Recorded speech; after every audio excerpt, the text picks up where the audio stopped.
सुभान अल्लाह। आज समझ जाओ मुसलमानों, हमारी जिंदगी रसूल पाक की वफा के लिए दी गई है। हमारी जिंदगी हुजूर सल्लल्लाहु तआला अलैहि वसल्लम के साथ वफा करने के लिए दी गई है। मैं आपको एक ऐसा अपने दिलों को हिला देने वाला वाकया अर्ज करूं। जंग उहद में मुसलमान 70 की तादाद में शहीद हो गए थे। रसूल करीम सल्लल्लाहु तआला अलैहि वसल्लम के दंदाने मुबारक शहीद कर दिए गए थे। यह उहद का मैदान इम्तिहान का मैदान था सहाबा के लिए, सख्त तरीन मामला थे। उस दिन क्या हुआ जानते हैं? मैं आपको बताऊं। एक सहाबी ऐसे हैं जिनको खुद हुजूर ने ढूंढने के लिए भेजा। शाम का वक्त था, अल्लाह के नबी सल्लल्लाहु अलैहि वसल्लम ने 2 सहाबा को बुलाया और कहा, देखो साद इब्न रबी जिंदा है कि इंतकाल कर गया? साद इब्न रबी ये जिंदा है या इंतकाल कर गया? ढूंढ के आओ। 2 सहाबा कहते हैं, हम ढूंढने के लिए निकले कि साद ये जिंदों में है या जख्मियों में है या फिर शहीद हो गए। मैदान उहद में लाशें बिखरी हुई थी। तवज्जो चाहता हूँ मुसलमानों, उस मदीने के ताजदार सल्लल्लाहु तआला अलैहि वसल्लम के वफादारों की मिसाल बता दूं। वफा कहते किसे हैं? और हकीकत में अभी शायर इस्लाम ने आपसे हाथ उठवाए थे ना, कौन कौन गर्दन देखा? आओ मैं तुम्हें बताता हूँ। कह लेना बहुत आसान है, मैदान में उतर करके पेश करना बहुत अलग बात होती है। जी, क्या बात? बहुत अलग बात होती है। लाठियों से भागने वाली कौम हुजूर के नाम के लिए कुछ नहीं कर सकेगी। मेरे अजीजों, आओ मदीने के ताजदार सल्लल्लाहु अलैहि वसल्लम के जो वफादार थे, मैदान उहद में हुजूर ने जिसको तलाश करने के लिए भेजा, वो सहाबा आए। वो कहते हम ढूंढते ढूंढते आए, जख्मियों में देखा तो साद इब्न रबी की लाश हमें नजर आ रही थी। साद इब्न रबी जिसको ढूंढने के लिए मेरे आका ने भेजा, उनके पैरों से हमने पहचान लिया, लेकिन इस हालत में कि उनके ऊपर 6-7 लाशें थी। वो दबे हुए थे, लोग उनके ऊपर गिरे हुए थे। हमने पुकार कर कहा, साद तुम जिंदा हो या इंतकाल कर चुके? तो हल्की हल्की आवाज आने लगी। साद ने कहा, मैं जिंदा हूं लेकिन मेरी आखिरी सांसें चल रही हैं। साद इब्न रबी के ऊपर से लाशों को सहाबा ने हटाया। अल्लाहु अकबर। ये साद इब्न रबी कौन है जानते हैं? रसूल पाक सल्लल्लाहु अलैहि वसल्लम के ऐसे वफादार सहाबी कि हुजूर उन्हें साथ रखा करते थे। अक्सर पूछा करते थे कि साथ कहाँ है? वो सहाबी जब वहां मैदान उहद में गिरे हुए हैं, किस हालत में जानते हैं? जो सहाबा देखे वो कहते हैं जिस्म में कोई हिस्सा बाकी नहीं था जिस पर तलवार ना चली हो, जिस पे नेज़े ना लगे हो, जिस पे नेज़े ना लगे हो। 12 नेज़े उनके जिस्म पर चुभे हुए मौजूद थे, जिनको निकालने वाला कोई नहीं था। साद इब्न रबी, लेकिन अभी भी सांस बाकी थी। तवज्जो चाहता हूं मुसलमानों, आज मुस्तफा करीम सल्लल्लाहु अलैहि वसल्लम की बात आती है तो आए काए करते हैं हम। साद इब्न रबी के जिस्म पर 12 नेज़े लगे हैं। साहबी कहते हैं कि उनका पेट फटा हुआ था। पेट फटा हुआ था, अब जिंदगी की कोई उम्मीद नहीं, लेकिन आवाज आ रही थी। वो करीब गए, कहा कि साद तुम्हें मुबारक हो, हम यूं ही ढूंढने नहीं आए, मुस्तफा करीम सल्लल्लाहु अलैहि वसल्लम ने हमें भेजा है। क्या बात है? उन्होंने कहा, क्या मेरा नाम लेकर के भेजा? उन सहाबा ने कहा, हाँ, कहा मुस्तफा करीम सल्लल्लाहु अलैहि वसल्लम ने कि साद को देखो। हजरत साद कहते हैं कि मैं कामयाब हो गया। जो जख्मों में घिरा हुआ है, 12 नेज़े चुभे हुए हैं जिस्म पर, वो कहते हैं अबलिग मिन्नी रसूलुल्लाह सलाम। ऐ सहाबा जो आए हो जाओ, रसूल पाक को मेरा सलाम कह देना। मैं हुजूर तक पहुंच नहीं सकूंगा, मेरा जिस्म कट गया है, आखिरी सांसें चल रही हैं। अब जो जुमला उन्होंने कहा वही मुझे कहना है आपके सामने। जो जुमला कहा मैदान उहद से, कहा हुजूर को सलाम कह देना और यूं अर्ज कर देना, ऐ अल्लाह के नबी हमें माफ कर दें, आपकी इज्जत की हिफाजत का हमने हक अदा नहीं किया। अल्लाह अल्लाह। जिसका जख्मों से जिस्म चूर चूर हो गया हो, 12 नेज़े लगे हों, जिस्म फट गया हो, वो कहता है कि हमने अभी हक अदा नहीं किया। और यहाँ हम गरम गरम रोटियां तोड़ करके भी अभी ये सोच रहे हैं कि हमने पूरा हक अदा कर लिया। ए मुसलमानों, अगर वक्त शहादत आ गया तो चूम करके ले लो, इसलिए कि यहाँ की प्यास के बाद हौज़े कौसर पर मेरे आका मौजूद हूँ। क्या बात है, बेशक। तुमने अगर शहादत का जाम नोश किया तो पानी खुद मेरे आका के दस्ते मुबारका से पीना नसीब होगा। साद इब्ने रबी ने दूसरा जुमला जो कहा वो मैं बताता हूँ। उन सहाबा से कहा, मेरी आखिरी सांस चल रही है, मदीने वापस जाना तो मेरी कौम को ये कह देना, ये खबर दे देना। मैं उस कौम उस खबर को पढ़ता हूँ तो मेरी आंखें आज भी भीग जाती हैं। ये कौन होता है जो रसूल पाक से सच्ची मोहब्बत करता है।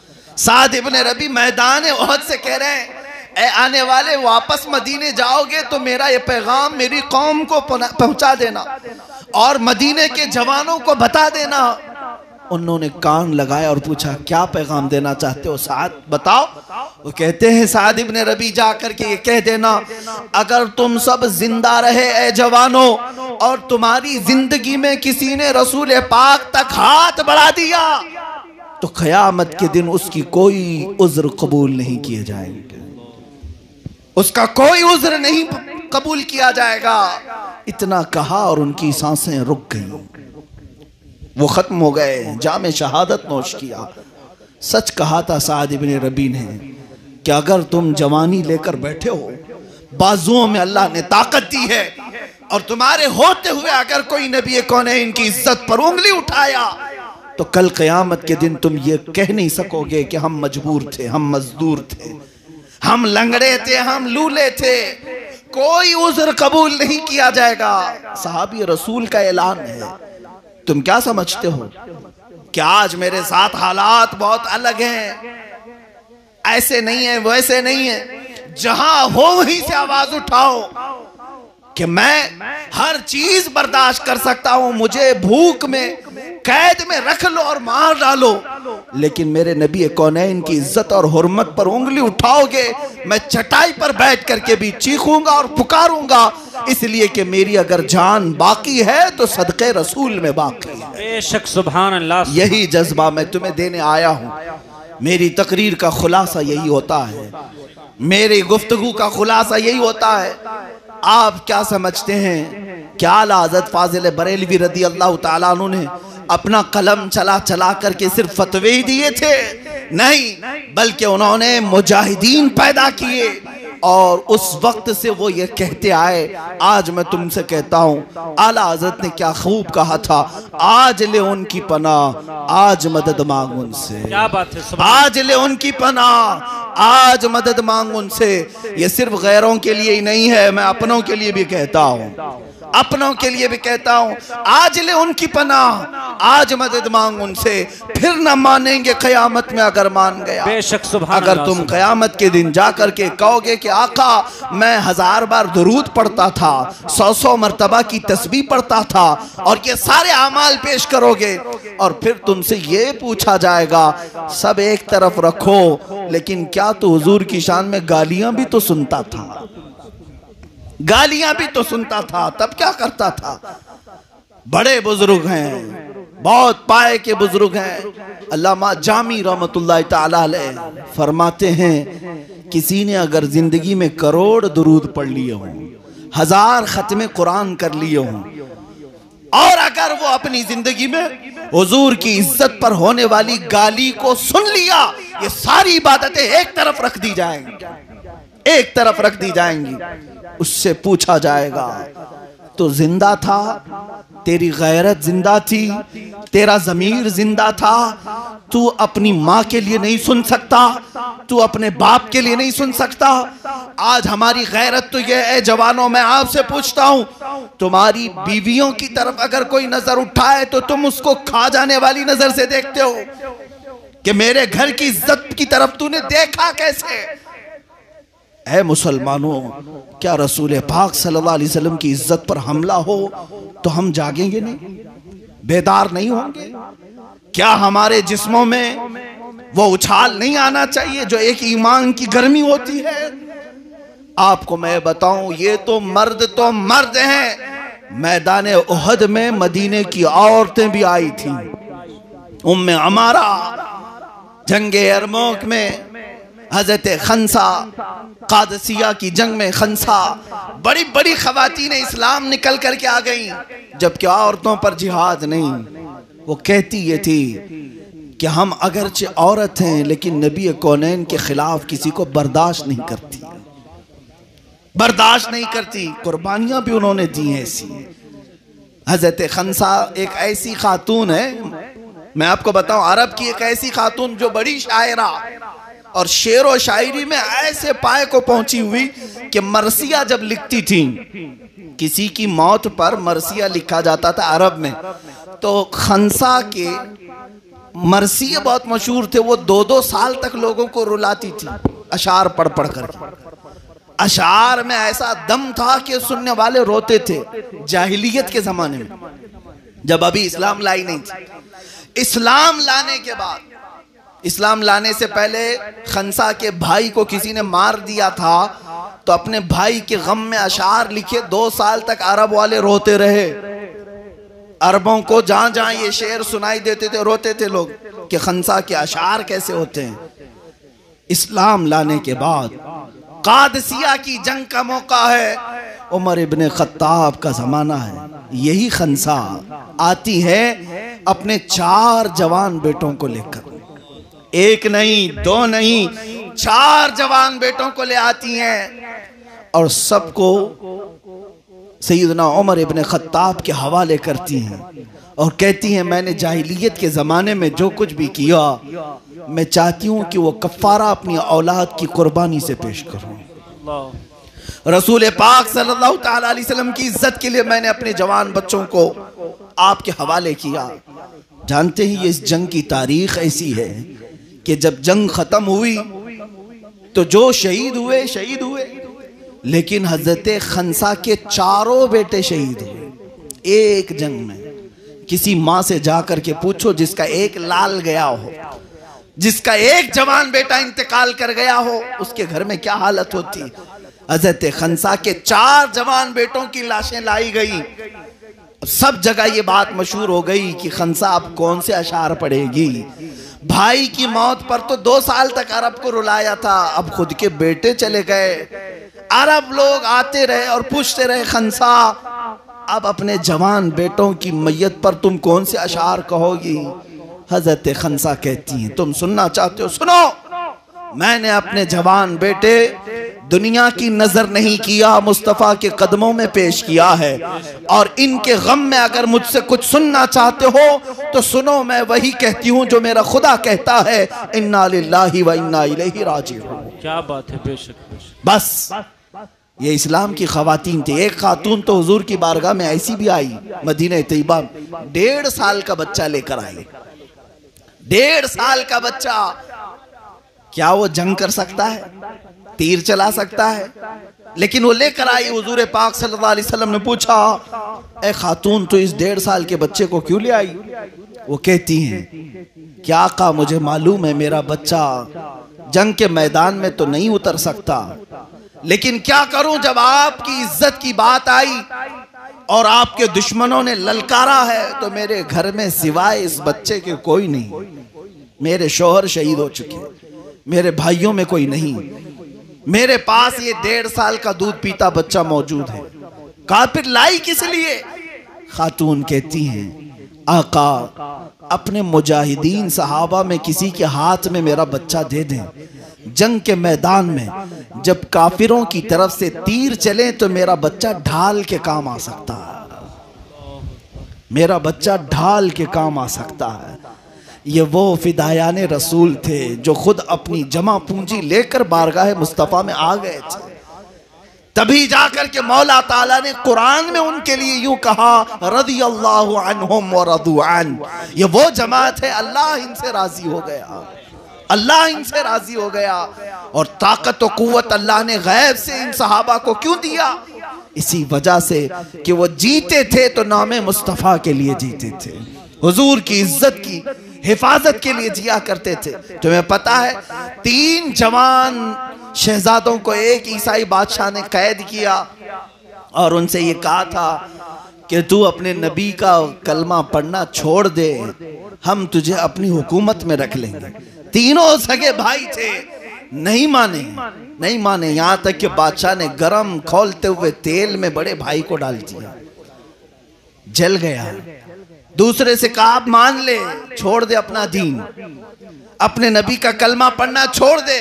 दूसरे ने कहा अब तो और भी ज्यादा दुश्वार हो गया, उसको भी गरम खोलते हुए तेल में बादशाह ने डाला। तीसरे को भी डालने वाला था, उसका इम्तिहान शुरू हुआ। एक वजीर ने कहा इसको मैं ले जाता हूं, मैं इसका माइंड वॉश करता हूं। वो ले गया और एक खूबसूरत लड़की उसके पीछे लगा दी, कहा कि इसको खूब अपनी हुस्न में फांस ले। 30-40 दिन तक घर पर रखा। उस नौजवान के पीछे एक खूबसूरत लड़की लगा दिया। नौजवानों को मैं ये वाकया सुनाता हूँ, जरा तवज्जो। जो हकीकत में गुलामान मुस्तफ़ा होते हैं ना वो गरम तेल से डरते हैं, ना यजीद के तख्त से डरते हैं, और ना ही किसी हुस्न जमाल पे बिकते हैं। नहीं, जो रसूल पाक के वफादार है।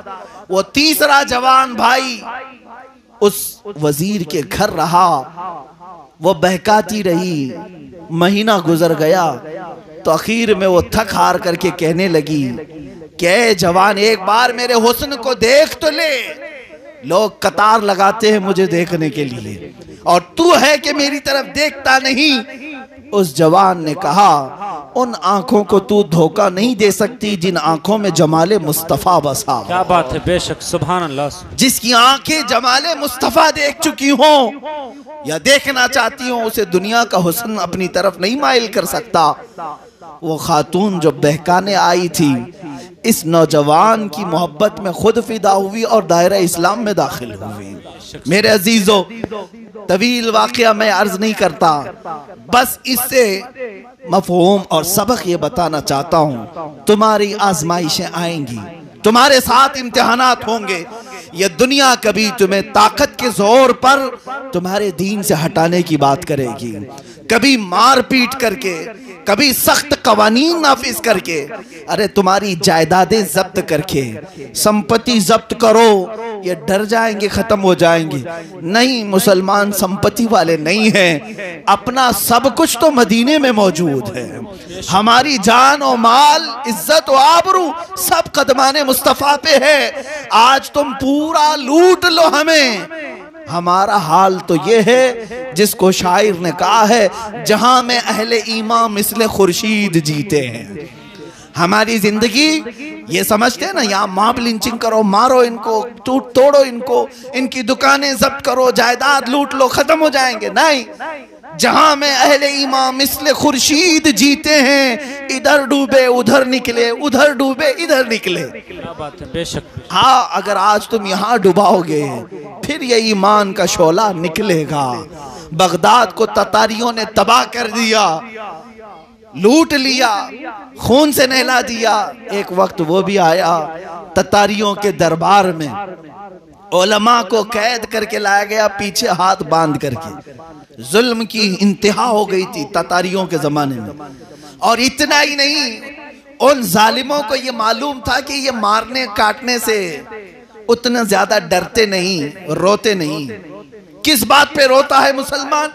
जब इसके सामने इसके नबी को गालियां दी जाए तो इसका कलेजा छिल जाता है, सीना फट जाता है।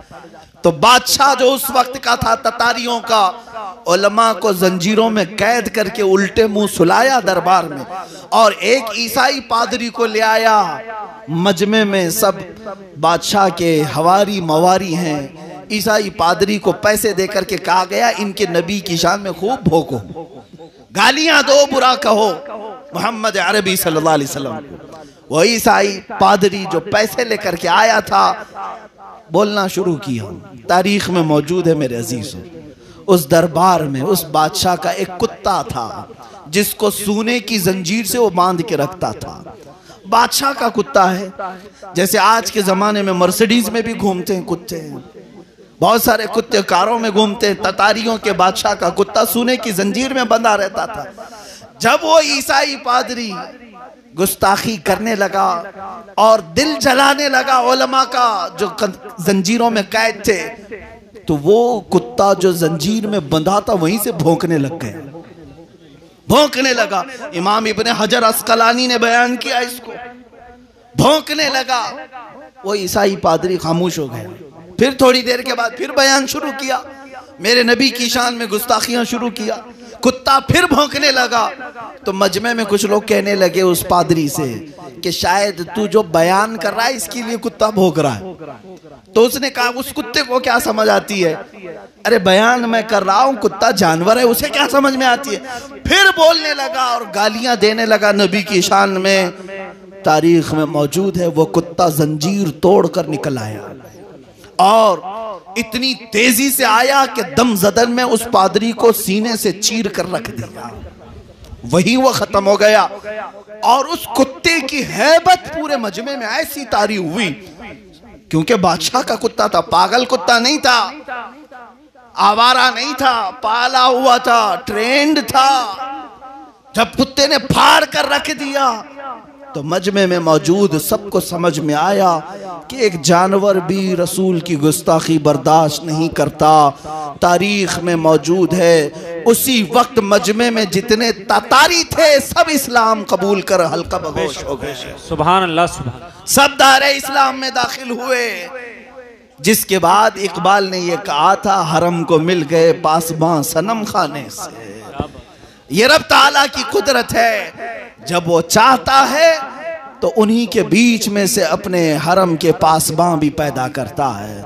वो दिन दूर नहीं जब मैं ये देख रहा हूँ, ऐ मुसलमानों, जिनके दिलों में आज इन जालिमों ने शिद्दत भरा है, टोले टोले ले करके ये कई लोगों पर हमले करते हैं, तंजीम बना करके, अपनी बड़ी संगठन बना करके। वक्त आएगा जब तारीख दोहराई जाएगी, इन्हीं लोगों में से मौला इस्लाम की हिफाजत करने वाले जियाले जवानों को फिर से पैदा करेगा, फिर से पैदा करेगा। बद्र के बाद भी तारीख गवाह है कि इस्लाम ख़त्म नहीं हुआ, करबला के बाद भी तारीख गवाह है इस्लाम ख़त्म नहीं हुआ। यहाँ हिंदुस्तान की तारीख भी गवाह है, बहादुर शाह जफर को ख़त्म करके इस्लामी सल्तनत का खात्मा कर दिया गया, लेकिन इस्लाम ख़त्म नहीं हुआ।